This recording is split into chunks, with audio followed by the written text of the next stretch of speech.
오늘 하나님 말씀을 함께 읽고 하나님 말씀을 묵상하도록 하죠. 갈라디아서 1장 6절에서 10절까지 말씀을 읽겠습니다. 갈라디아서 1장 6절에서 10절까지 저와 함께 말씀을 읽겠습니다. 시작. 그리스도의 은혜로 너희를 부르신 이를 이같이 속히 떠나 다른 복음을 따르는 것을 내가 이상하게 여기노라. 다른 복음은 없나니 다만 어떤 사람들이 너희를 교란하여 그리스도의 복음을 변하게 하려 함이라.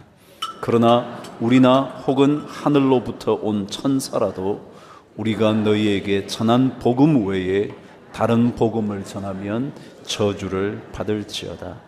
우리가 전에 말하였거니와 내가 지금 다시 말하노니 만일 누구든지 너희가 받은 것 외에 다른 복음을 전하면 저주를 받을지어다. 이제 내가 사람들에게 좋게 하랴 하나님께 좋게 하랴 사람들에게 기쁨을 구하랴 내가 지금까지 사람들의 기쁨을 구하였다면 그리스도의 종이 아니니라. 아멘. 갈라디아서의 핵심은 복음이라는 것입니다. 율법이 아닌 복음이라는 거죠. 율법이라는 것은 우리의 모든 행위를 의미하는 것입니다. 우리의 선한 행동, 그것을 의미하는 거죠. 그러나 구원은 그 모든 선한 행동으로부터 오는 것이 아니라 복음의 은혜, 아니 은혜의 복음으로 온다는 것, 이것이 갈라디아서의 핵심이죠. 우리가 아무리 선한 행동을 한다고 해도, 아무리 선한 사람인 것처럼 인정받는다 해도 그것으로 우리는 구원의 길을 걸어갈 수 없다는 거죠. 이 점에 대하여 만일 조금이라도 다른 복음을 전한다면, 다시 말하면 은혜의 복음이 아니라 선한 행동으로 당신이 당신 자신을 구원할 수 있다고 말한다면 그것은 저주를 받을 것이라고 사도 바울이 말하고 있는 거죠. 욥기에 보면 욥이 그렇게 선한 사람으로 하나님께 인정을 받죠. 동방의 의인 중에 이런 사람 없다고 주님께서, 하나님께서 평가를 내리죠. 그런데 여러분, 욥기 10장에 가면 욥이 자신에 대하여 고백하는 내용이 있습니다. 제가 한번 읽어드릴 테니까 들어보시죠. 10장 15절은 이렇게 기록합니다. 내가 악하면 화가 있을 것이오며. 자, 여러분 그렇죠? 내가 악하게 살다 보면 화가 나에게 미칠 수 있다는 거예요.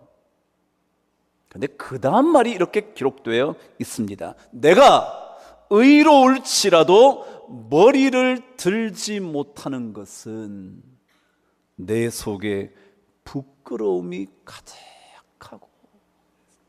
욥은 정확하게 알았습니다. 자기가 의로운 사람으로 살아왔지만 내가 아무리 의롭다고 말해도 내가 감히 하나님 앞에 머리를 들 수 없다. 이유는 아무도 보지 못하는 내 속에 부끄러운 일이 너무 많다. 수치스러운 게 너무 많다. 그게 욥의 고백이었죠. 그래요.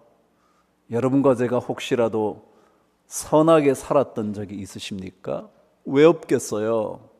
그렇게 살려고 우리가 얼마나 애를 쓰고 있습니까?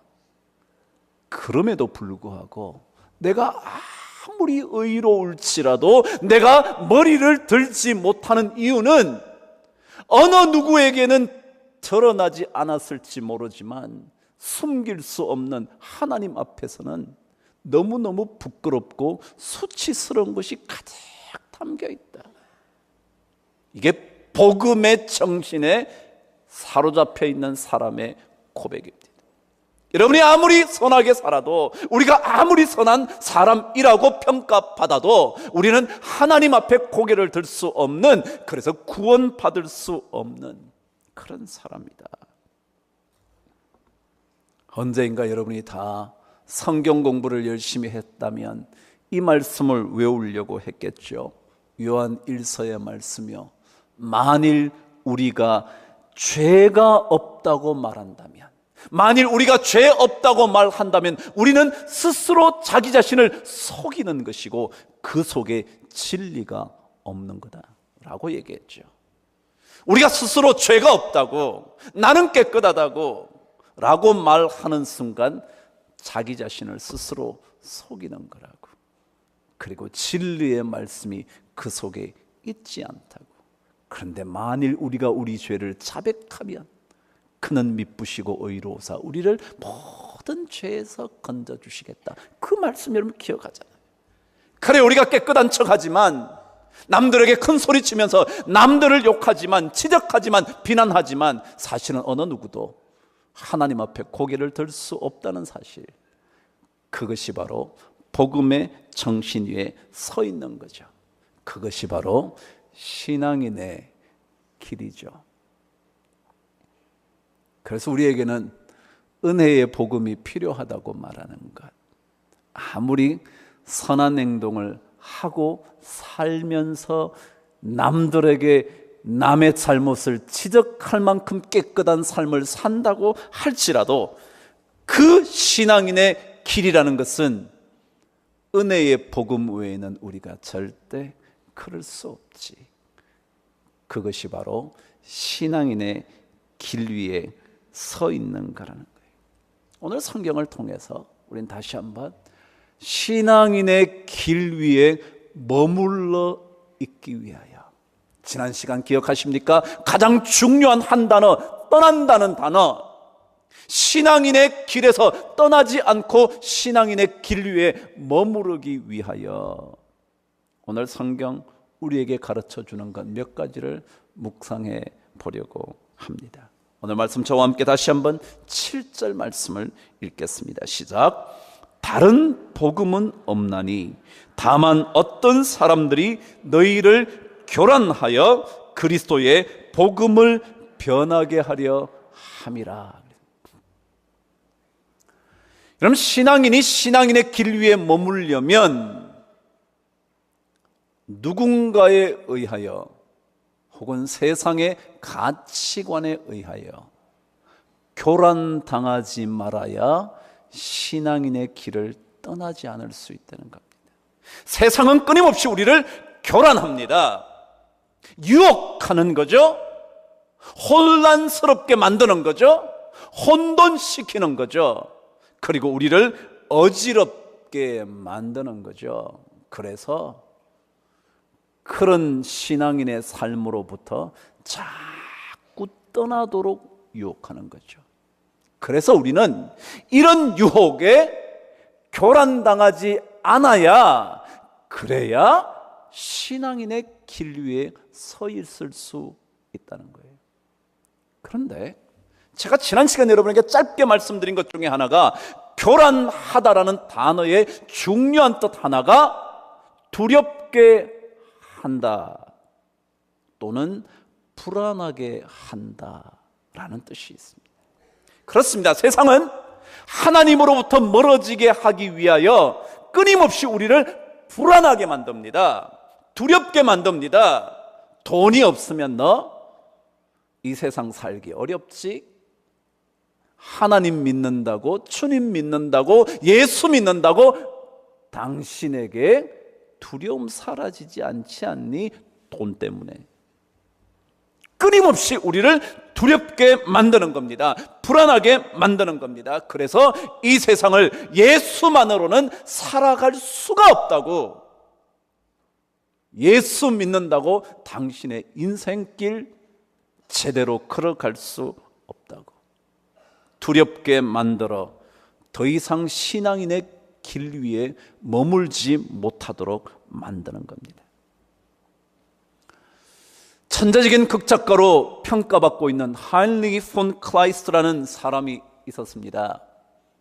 그런데 천재적인 작가였지만 그는 34세에 스스로 목숨을 끊습니다. 자기 머리를 향하여 권총을 들이대 목숨을 끊고 말죠. 근데 그가 세상을 떠나기 전에 자신의 동생들에게 편지를 썼는데 이렇게 썼습니다. 너희들에게 맹세하듯 말하거는데 내가 더 이상 이 세상에 존재한다는 것은 불가능해. 내 영혼은 너무 많은 상처를 입어서 창밖을 바라보고 있으면 나에게 비치고 있는 한낮의 빛이 나를 고통스럽게 한다고 말하고 싶을 정도야. 내 소원은 당장 죽는 것뿐. 이 세상 누구도 나를 도울 수 없다는 그것만이 진실이야 라고 편지를 남겼답니다. 잘 들으세요. 천재적인 극작가인데 자기 자신이 영혼의 고통을 너무 받아서 상처를 너무 받아서 한낮이면 당연히 비치고 있을 그 한낮의 빛조차 자기 인생을 고통스럽게 만든다고 말하면서 나는 더 이상 존재할 수 없다고, 이 땅에 어느 누구도 나를 도와줄 사람 없다고. 여러분, 세상은 그렇게 사람을 두렵게 만듭니다. 아무도 날 도와줄 수 없다고. 내가 이렇게 고통스럽게 울부짖고 있어도 누구 하나 도와줄 사람 없다고. 그렇게 세상은 사람을 교란시킵니다. 불안하게 합니다. 두렵게 만듭니다. 어느 누구도 도와줄 사람이 어디 있냐고 끊임없이 말합니다. 그러나 여러분, 이 말은 거짓입니다. 여기에 만일 빠져들어가 교란당하여 두렵기 시작하면 이 사람처럼 목숨을 끊을 수밖에 없습니다. 그러나 아닙니다. 성경은 말합니다. 이사야 41장에 그렇게 말하지 않았습니까? 두려워하지 말라, 놀라지 말라, 내가 너의 하나님이 됨이니라. 참으로 내가 너를 도와주리라. 참으로 내가 나의 오른손으로 너를 붙들리라. 9절은 그렇게 말합니다. 내가 땅 끝에서 너를 붙들며 땅 모퉁이에서부터 너를 부를 거다. 놀라지 마라. 여러분, 세상은요 그렇게 말해요. 그렇게 산다고 무슨 인생의 의미가 있겠냐고. 어느 누구 하나 너를 도와주는 사람 있냐고. 아니요. 여러분, 하나님은요 우리 인생의 땅 끝에 서 있을 때, 더 이상 갈 곳 없다고 생각될 때, 거기에서 내 인생을 마쳐야 되겠다고 생각하는 그 자리에서 우리를 부르셔서 내가 너의 오른손으로 붙들어 주겠다. 두려워하지 말라고. 내 오른손을 붙들고 너에게 이러기를 두려워하지 말라. 내가 너를 도와주리라. 이사야 41장 9절부터 13절까지 계속해서 반복해서 읽어보십시오. 성경은 그렇게 말하지 않습니다. 이 땅에 어느 누구도 나를 도와줄 수 없다는 그것만이 진실이라고. 아닙니다. 하나님은 우리를 도와주십니다. 세상의 교란 작전에 넘어가면 그때부터 신앙인의 길은 사라져버리고 맙니다. 아무리 힘들어도 하나님이 우리를 붙잡아 주십니다. 하나님께서 우리를 도와주십니다. 그 하나님을 붙드는 것, 그리고 제가 지난 시간에 강조한 대로 복음은 생명입니다. 세상을 살 수 있는 생명의 능력입니다. 그런데 세상은 조금만 힘이 모자라면, 조금만 견딜 수 없으면 살 수 없다고, 살 필요 없다고, 산다고 너에게 무슨 좋은 일이 있겠냐고 끊임없이 교란합니다. 아닙니다. 그것은 은혜의 복음에서 멀어지는 겁니다. 기억하십시오. 힘들 때 세상은 우리로 하여금 두렵게 만들어 교란시켜 신앙인의 길을 떠나가게 합니다. 때때로 우리가 의롭지 않은 삶을 살아갈 때 너 같은 존재도 하나님 앞에 가치 있냐고 교란시킵니다. 아닙니다. 그래, 우리 잘못한 것 회개해야죠. 그러나 은혜의 복음 때문에 우리가 구원받은 것이지 여러분의 선한 행위로 구원받은 것이 아닙니다. 교란 작전에 빠져들어가면 사탄의 파멸로 들어가고 말 것입니다. 그래서 우리는 이 세상의 교란 작전에 빠지지 않아야, 그래야 신앙인의 길을 계속 걸어갈 수가 있습니다. 그렇다면 교란 작전에 빠지지 않으려면 어떻게 해야 될까?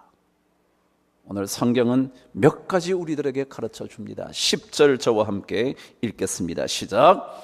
이제 내가 사람들에게 좋게 하랴 하나님께 좋게 하랴. 꼭까지만. 이 말씀을 읽으면서는 그런 생각, 여기에 좋게 한다라는 단어의 의미는, 뜻이 뭐냐면 인정을 받는다, 그런 뜻입니다. 다시 말하면 세상으로부터 교란당하지 아니하고 신앙인의 길 위에 머물러 있으려면 우리 그리스도인들은 하나님께 인정받기 위하여 몸부림쳐야지, 사람에게 인정받으려고 하면 신앙인의 길에 머무를 수가 없다. 그럼 우리는 하나님께 인정받아야 합니다. 많은 사람들이 사람들에게서 인정받지 못해서 괴로워합니다. 사람들 그룹에서 떨어져 나가는 것을 불안해합니다. 그래서 사람들을 자꾸만 기쁘게 하려고 합니다. 이 사람을 기쁘게 하지 않으면 자기는 그 그룹에서 영원히 떠나버려야 할 존재인 것처럼 두려워하면서 사람을 좋게 하려고 합니다. 사람에게 인정받으려고 합니다. 직장에서도 마찬가지입니다. 어쩌다가 저 상사에게 내가 저 상사의 눈밖에 나면 나는 어쩔 수 없다고 생각하며 그 상사의 마음에 합하게 일하려고 합니다. 그러다가 인정받지 못하면 삶의 의욕을 잃어버리는 사람이 많습니다. 그러나 여러분, 우리 신앙인의 목표는 그것이 아닙니다. 신앙인의 목표는 하나님께 인정받는 것입니다. 아무리 사람들에게 인정받는다 해도 그 사람이 내 인생을 보장해 줄 수 없습니다. 물론 제가 늘 말씀드리죠. 그렇다고 그래서 그래 네가 상사면 상사지 라고 말하는 것이 그리스도인의 태도가 아닙니다. 상사에 대한 사람의 도리는 최선을 다하는 겁니다. 그럼에도 불구하고 그에게서 인정받기를 구하는 것은 신앙인의 길이 아닙니다. 아무리 열심히 내가 최선을 다해도 내가 저 사람에게 인정받으려고 일하는 게 아닙니다. 나는 하나님께 인정받기 위해서 최선을 다하고 상사를 섬기고 윗사람을 섬기는 것뿐이지 그 사람에게 인정받기 위한 것이 아니라는 것을 알아야 되는데, 그 사람에게 인정받는 것이 자신의 목표가 되면 그 사람에게 인정받지 못하면 삶의 의욕을 상실합니다. 그래서 오늘 성경은 내가 사람들을 좋게 하겠냐, 하나님께 좋게 하려고 살겠냐. 사도 바울이 정답을 알고 있으면서 질문하는 겁니다. 여러분, 사람들에게 인정받지 못했다고 여러분 자신을 책하지 마십시오. 사람들에게 인정받는 것 아무것도 아닙니다. 그 사람도 언제 어떻게 바뀌어 버릴지 모릅니다. 내가 그에게 인정받아도요, 언제 그 사람이 더 윗사람에게 인정받지 못하는 사람이 될지 모릅니다. 그래서 우리는 하나님께 인정받기 위하여 정직해야 하고 성실해야 하고 최선을 다해야 하고 땀을 흘리는 것뿐이지, 그 사람에게 인정받으려고 하는 게 아닙니다. 많은 사람이 사람들에게 인정받는 것에 목숨을 겁니다. 우리는 그렇게 안 삽니다. 하나님께 인정받기 위하여 상사를 잘 섬깁니다. 하급자의 도리를 잘합니다. 아니, 하급자에게도 최선을 다합니다. 최선을 다하되 나머지는 하나님께 맡기십시오. 그리고 인정받고 싶은 욕구는 하나님께만 가지십시오. 그래야 신앙인의 길을 벗어나지 않습니다. 그럼 요셉은 보디발이라는 최고의 권위자 중에 한 사람의 아내의 요청을 거절합니다. 여러분 한번 생각해 보시죠. 그 아내의 요청을 받아들이고 그 여인의 인정을 받았다면 요셉이 그만한 고통을 당하지는 않았을지 모르죠. 엉뚱하게 옥살이는 하지 않았을 수 있을지는 모르죠. 여러분, 그러나 그만한 고통을 받지 않을 수는 있었을지 모르지만 애굽의 총리가 되는 놀라운 인생의 주인공은 될 수 없었겠죠. 포디발의 아내의 인정을 받는 것, 당장은 우리 인생에 평안함을 줄지 모르고 괜찮은 인생으로 살아갈 수 있을지 모르지만, 그러나 하나님의 인정을 받지 못한 인생은 결국은 훨씬 더 비참한 인생이고 말았겠죠. 비록 보디발 아내의 인정을 받지는 못했지만 하나님께 기쁘게 하려던, 하나님을 좋게 하려던 요셉은 애굽의 총리가 되는 영광을 얻을 수 있었겠죠.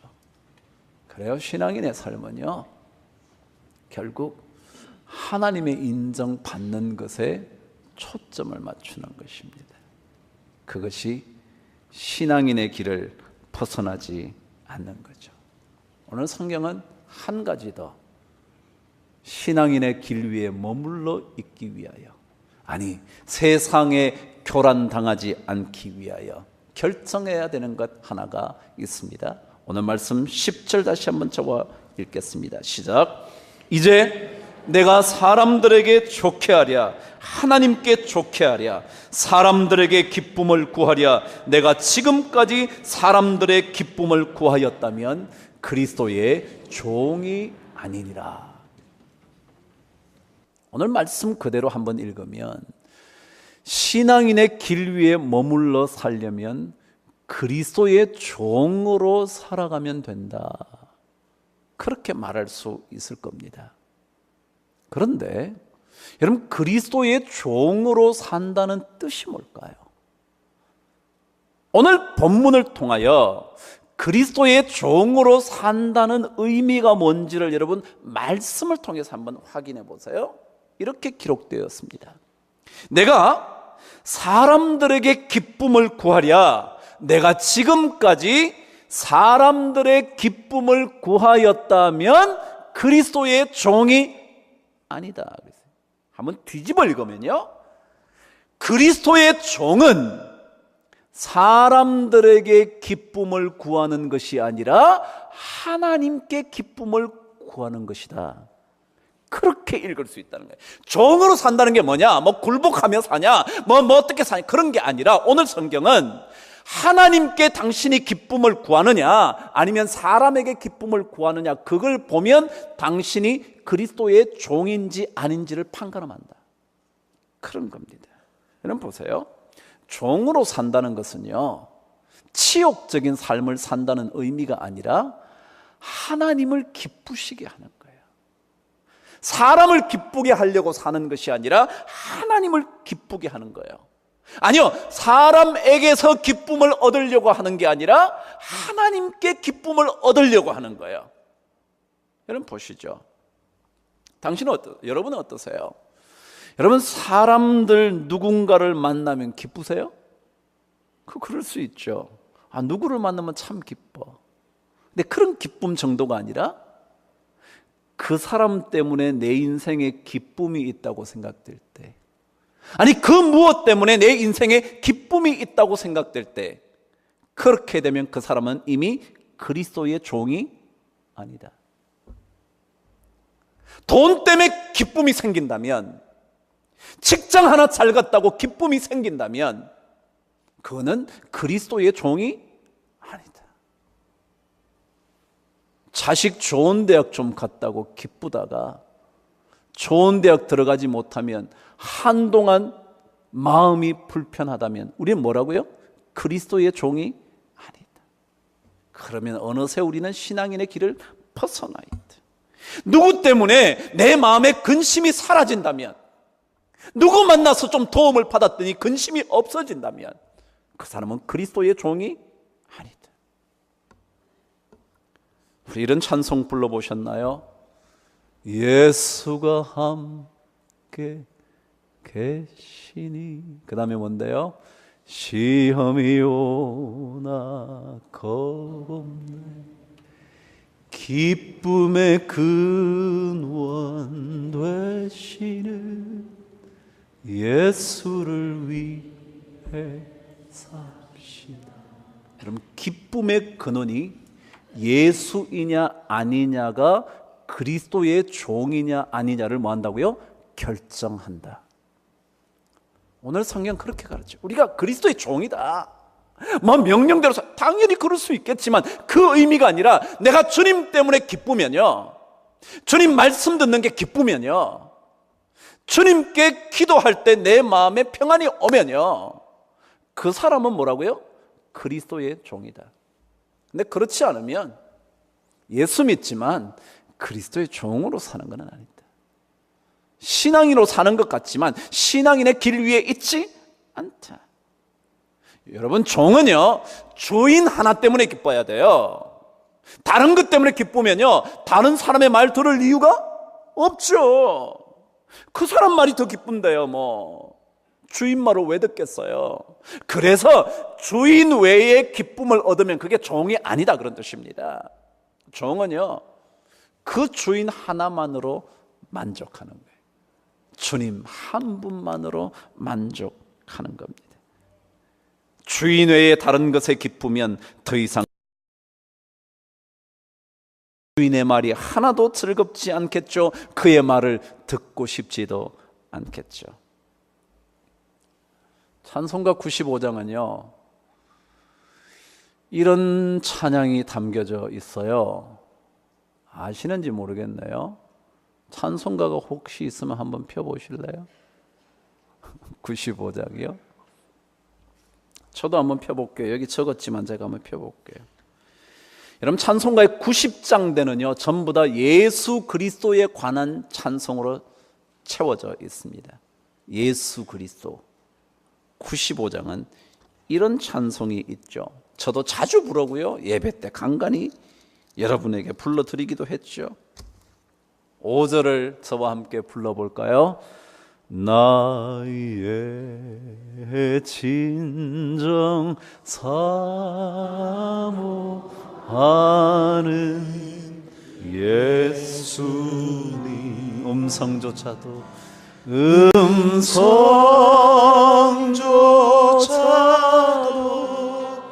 반갑고 나의 생명과 나의 참 소망은 오직 주 예수. 5절 다시 한번요. 나의 진정 사모하는 예수님. 음성조차도 반갑고 나의 생명과 나의 참 소망은